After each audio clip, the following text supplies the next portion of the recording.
Hello friends, welcome to ACS exam.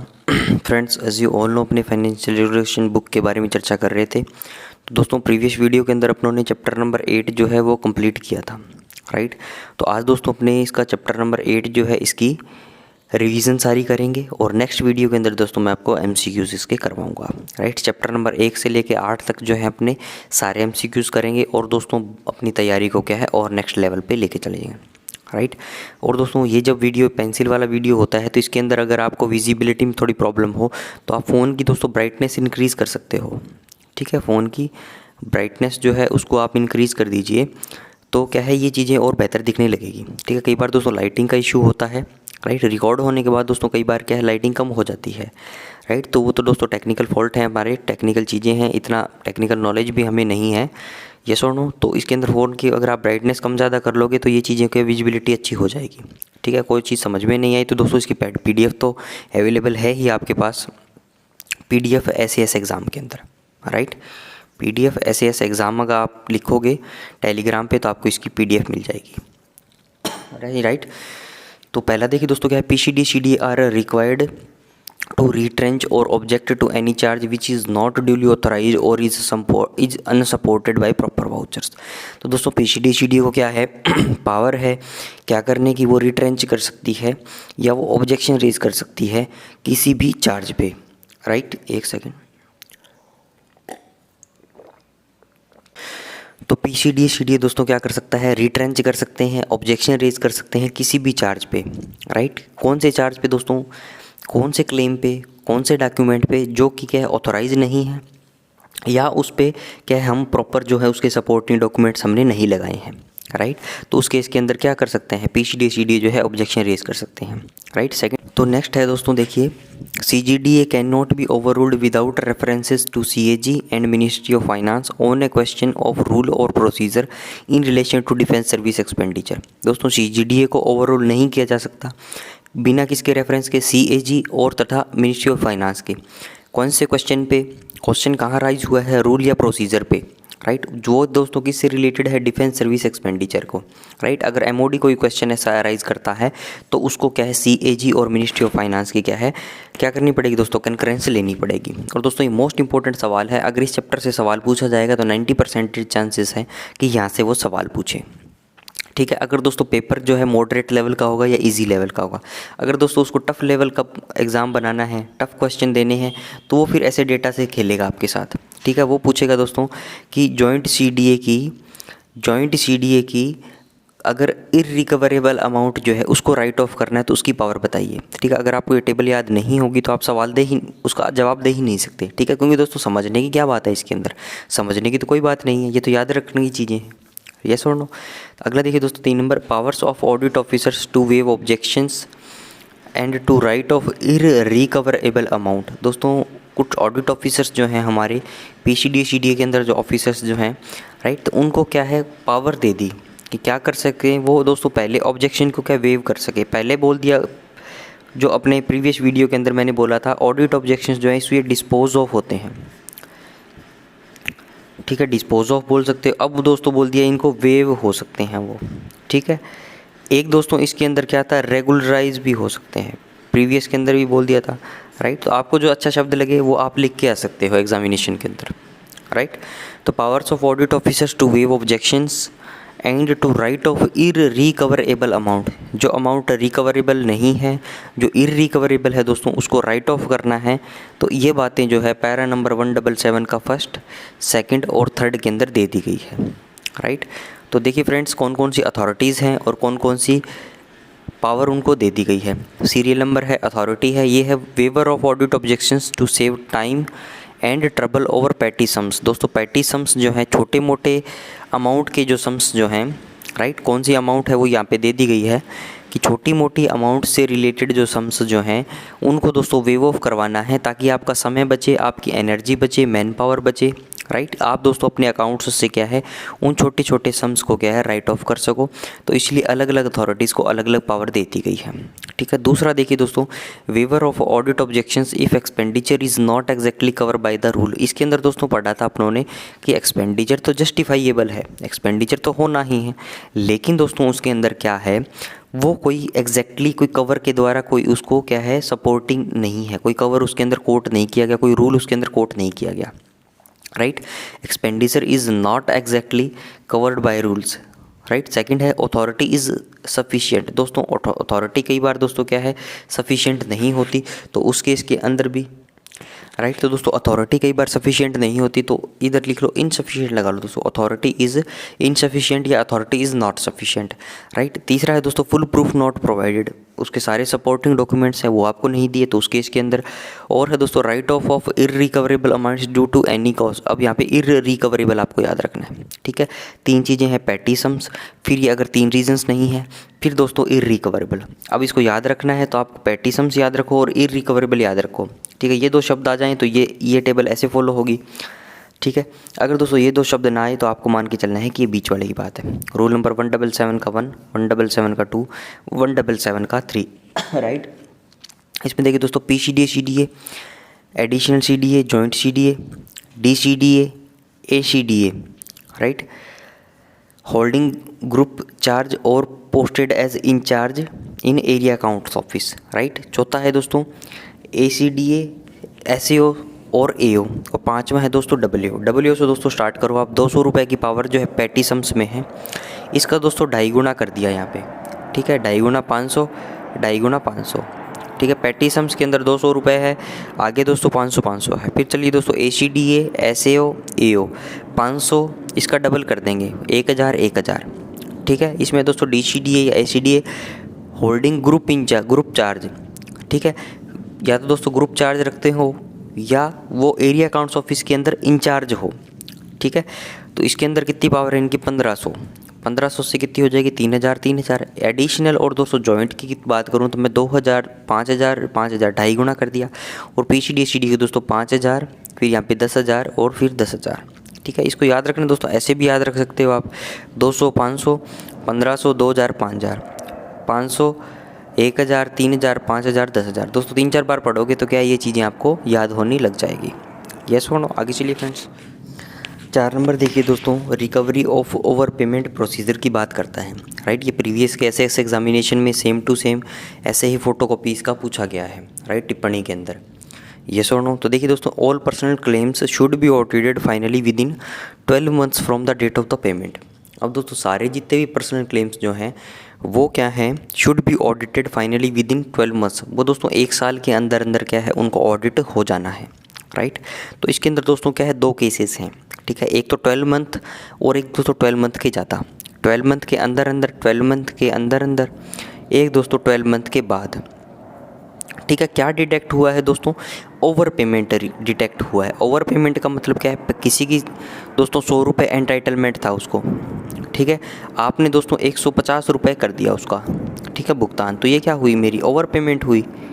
Right, या तो ये ओवर पेमेंट जो है 1 साल के अंदर आपको पता चल जाए या दोस्तों 1 साल के बाद आपको पता चले, तो दोनों के अलग अलग प्रोसीजर हैं।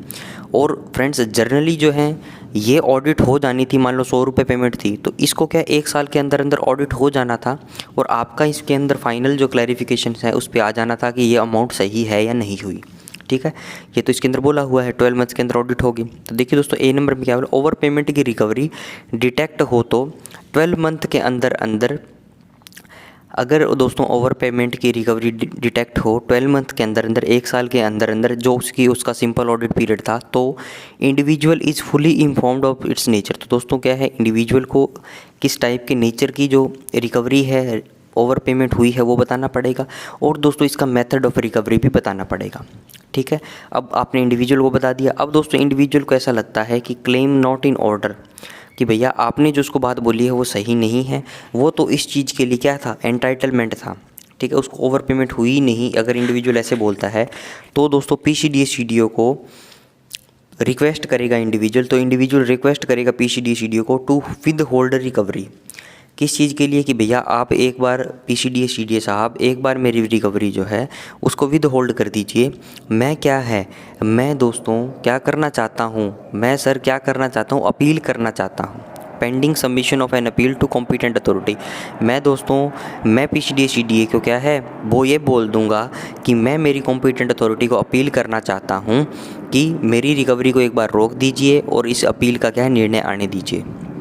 ठीक है। अब दोस्तों अपील के भी क्या 2 केसेस हैं, राइट। अब ऊपर बोला ओवर पेमेंट की रिकवरी के 2 केस हैं, ठीक है, A नंबर और B नंबर। दोस्तों A नंबर के भी अंदर क्या है 2 भाग हैं। 2 केस में क्या है अपील के क्या है अलग अलग बेनिफिट इंडिविजुअल को मिलते हैं। सबमिटेड विद इन 2 मंथ, उसको पता लगा ओवर पेमेंट का भैया आ गया मेरे पास, तो अब मैं अपील करता हूँ 2 महीने के अंदर अंदर, राइट। तो रिकवरी दोस्तों डिले करी जा सकती है अपील के फाइनल डिसीजन आने तक। ठीक है, नंबर 1 बात, अगर 2 महीने के अंदर उसने कर दी तो। अगर दोस्तों वो 2 महीने के अंदर अपील नहीं करता तो रिकवरी विद होल्ड तभी होगी जब तक उसका अवॉइड करने का कोई स्ट्रॉन्ग रीज़न ना हो, राइट। जब तक दोस्तों नहीं होगी रिकवरी फ्रेंड्स, जब तक विद होल्ड नहीं होगी, जब तक उसको होल्ड करने का कोई स्ट्रॉन्ग रीज़न जो है प्रूव ना हो जाए। ठीक है, तो 2 महीने के अंदर अंदर उसको करनी चाहिए, राइट। तो ये 2 केस दे दिए।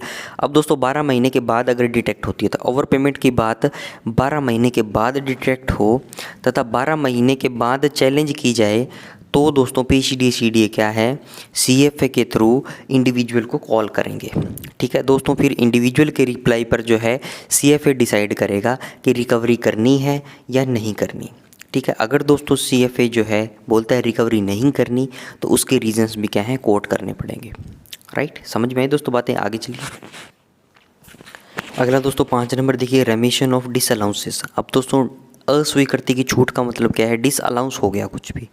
ठीक है, तो उसके अंदर क्या है आर्मी साइड के लोगों को दोस्तों कुछ पावर दे दी गई है। अगर कोई ऐसा इशू अराइज होता है तो उसको क्या है वो रेमिट करते हैं। ठीक है, उसको रफा दफा करते हैं। तो क्या क्या बातें हैं दोस्तों, officers, area commander, AG, MGO, QMG, DGOF, DOS, ADG, AFMS और दोस्तों ENC, ये जो लोग हैं आर एम्पावर्ड। दोस्तों इनको पावर दे दी गई है टू रेमिट ओवर इश्यूज़। कौन से इश्यूज़ को रेमिट कर दे, of pay and disallowances of by audit officer. दोस्तों जो ऑडिट ऑफिसर ने पे को क्या है दोस्तों डिसअलाउंस किया है in respect of payments made more than 12 months before the date when they are challenged. और दोस्तों ऐसी पेमेंट्स जो हैं जिनको 12 मंथ से तो ज़्यादा हो गए लेकिन दोस्तों चैलेंज जो किया है उसके बीच का पीरियड है, payments made more than 12 months before the date when they are challenged. ठीक है, एक दोस्तों मान लो 1 मार्च को चैलेंज हुआ है और दोस्तों मान लो 1 जनवरी को पेमेंट हुई थी। ठीक है, तो नेक्स्ट दिसंबर तक इसको 12 महीने हो गए, राइट। अगला साल आ गया जनवरी फरवरी मार्च, तो इस पीरियड के बीच में दोस्तों कोई ऐसा इशू अराइज हुआ है। ठीक है, तो उस केस के अंदर क्या है उसको रेमिट कर सकते हैं ये लोग।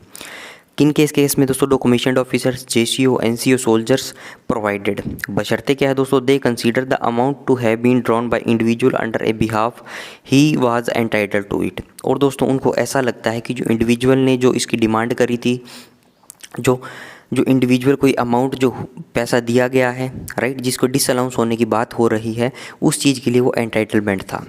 ठीक है, तो अगर ऐसा हुआ है दोस्तों तभी वो क्या है रेमिट करेंगे, राइट। आगे चलिए दोस्तों 6 नंबर में, erroneous payments not challenged for a considerable time. दोस्तों कोई एरर, पेमेंट में एरर हो गई, ठीक है, पेमेंट की एरर हो गई, राइट, तो उसके अंदर दोस्तों कुछ टाइम के लिए क्या है उसको चैलेंज नहीं किया जा सकता, राइट। तो उसके अंदर क्या प्रोसेस है देखिए, when a wrong interpretation of a financial rule has been followed in an audit office. दोस्तों कई बार क्या है हम रूल का क्या गलत इंटरप्रिटेशन कर लेते हैं, लिखा कुछ होता है हमने उसको इंटरप्रेट गलत कर लिया। इंटरप्रेट का मतलब क्या है दोस्तों, उसका जो है अनुवाद जो है उसका सरल भाषा में जो बात बोली गई है उसको इंटरप्रिटेशन बोलते हैं। When a wrong interpretation of a financial rule has been followed in an audit office. दोस्तों जब भी ऑडिट ऑफिस के अंदर कोई रॉन्ग इंटरप्रिटेशन हम कोई फाइनेंशियल रूल का ले लेते हैं, the new interpretation should be given effect.